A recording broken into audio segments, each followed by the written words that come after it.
Welcome to the class and test. और class and test के इस नए टेस्ट सीरीज में है 4A हिस्ट्री गुप्त पीरियड। तो स्टार्ट होता है गुप्त period. Everyone start. First question, गुप्त वंश का संस्थापक कौन था? गुप्त वंश का संस्थापक थे श्री गुप्त। गुप्त वंश का शासक संस्थापक था श्री गुप्त। गुप्त किसके सामंत थे? तो गुप्त सामंत थे कुषाणों के। कुषाणों के सामंत थे गुप्त।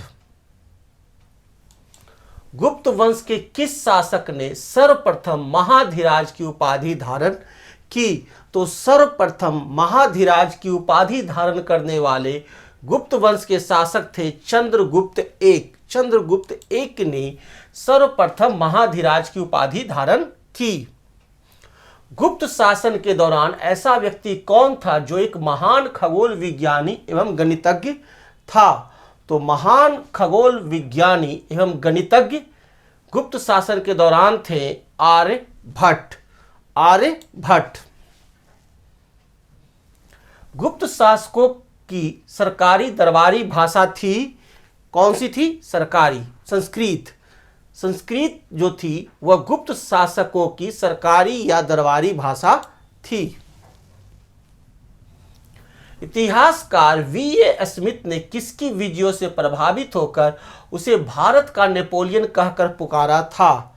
तो भारत का नेपोलियन कहकर पुकारा गया है समुद्रगुप्त को। समुद्रगुप्त को भारत का नेपोलियन कहकर पुकारा गया। क्यों? क्योंकि उसने बहुत सारी विजय प्राप्त की थी। गुप्त वंश का वह राजा कौन था जिसने हुनों को भारत पर आक्रमण करने से रोका? तो हुनों को भारत पर आक्रमण करने से रोकने वाले राजा थे कौन? स्कंदगुप्त। स्कंदगुप्त ने, गुप्त वंश का वह राजा स्कंदगुप्त था जिसने हुनों को भारत पर आक्रमण करने से रोका। गुप्त राजवंश किस लिए प्रसिद्ध था? गुप्त राजवंश किस लिए प्रसिद्ध था? तो गुप्त राज अपनी समृद्ध कला एवं स्थापत्य के लिए प्रसिद्ध था। अजंता कलाकृतियां किससे संबंधित है? और अजंता की कलाकृतियां संबंधित है गुप्त काल से। गुप्त काल से संबंधित है अजंता कलाकृतियां। कवि कालिदास किसके राज कवि थे? कवि कालिदास चंद्रगुप्त टू विक्रमादित्य के राज कवि थे। कवि कालिदास किसके राज कवि थे? चंद्रगुप्त टू विक्रमादित्य के। अजंता चित्रकारी का विषय वस्तु किससे संबंधित है? अजंता चित्रकारी का विषय वस्तु बौद्ध मत से संबंधित है। बौद्ध मत से। अजंता चित्रकारी का विषय वस्तु क्या है? बौद्ध मत। उत्तर गुप्त युग में जो विश्वविद्यालय प्रसिद्ध हुआ वह कौन था? तो उत्तर गुप्त युग में जो विश्वविद्यालय प्रसिद्ध हुआ था वह था नालंदा। नालंदा विश्वविद्यालय। एरन अभिलेख का संबंध किस शासक से है? तो एरन अभिलेख का संबंध है भानुगुप्त से। भानुगुप्त से एरन अभिलेख का संबंध है। फाह्यान किसके शासन काल में भारत आया था? तो फाह्यान जो है वह भारत आया था किसके शासन काल में? चंद्रगुप्त टू। चंद्रगुप्त टू के शासन काल में फाह्यान भारत आया था।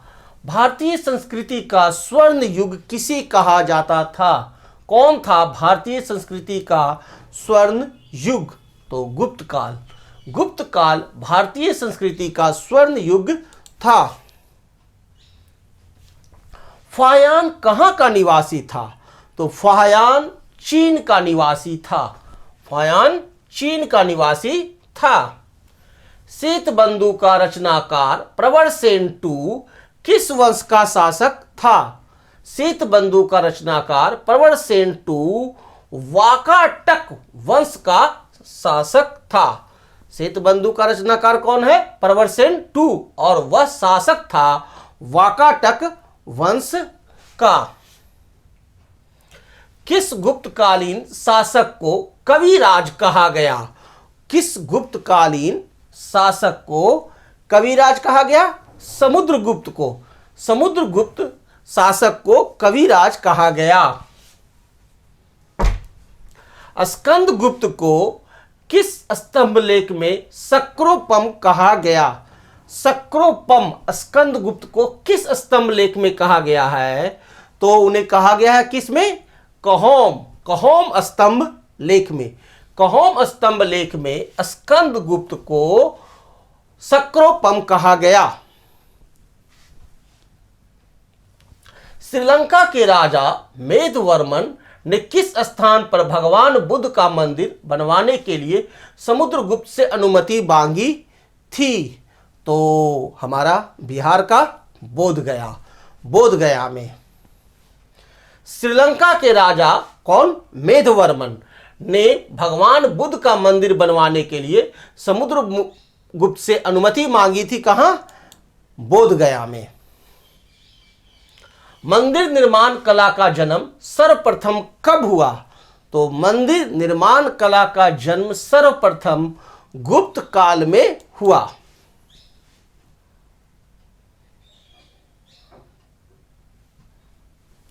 चंद्रगुप्त II ने विक्रमादित्य की उपाधि कब धारण की? तो चंद्रगुप्त II ने विक्रमादित्य की उपाधि गुप्त सिंहासन पर बैठने के बाद नहीं, शकों के उन्मूलन करने के बाद, शकों के उन्मूलन करने के बाद उपाधि यह धारण की। चंद्रगुप्त II ने जब शकों का उन्मूलन कर दिया तो उसके बाद विक्रमादित्य की उपाधि धारण की। गुप्त काल के सर्वाधिक लोकप्रिय देवता के नाम बताइए। तो गुप्त काल के सर्वाधिक लोकप्रिय देवता थे विष्णु, भगवान विष्णु।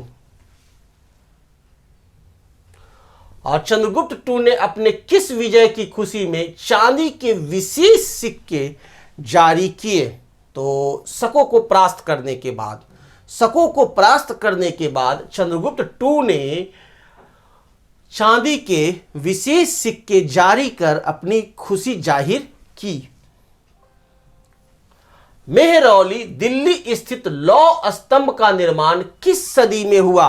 बताइए। मेहरौली दिल्ली स्थित लौह स्तंभ का निर्माण चतुर्थ सदी ईस्वी में हुआ है। चतुर्थ सदी ईस्वी में मेहरौली दिल्ली स्थित लौह स्तंभ का निर्माण। फायान और वेनसांग, वेनसांग है, फायान और वेनसांग ने के राज्यों को देखा। किसके राज्यों को फायान और वेनसांग ने देखा? तो चंद्रगुप्त विक्रमादित्य और हर्षवर्धन। फायान ने चंद्रगुप्त विक्रमादित्य के राज्यों को और वेनसांग ने हर्षवर्धन के राज्यों को क्रमशः देखा। ये याद रखिएगा, फायान ने चंद्रगुप्त विक्रमादित्य के राज्य को और वेनसांग ने हर्षवर्धन के राज्यों को देखा। Okay, complete. तो डिस्क्रिप्शन में जाकर टेस्ट देना ना भूलेंगे। Thank you, good bye.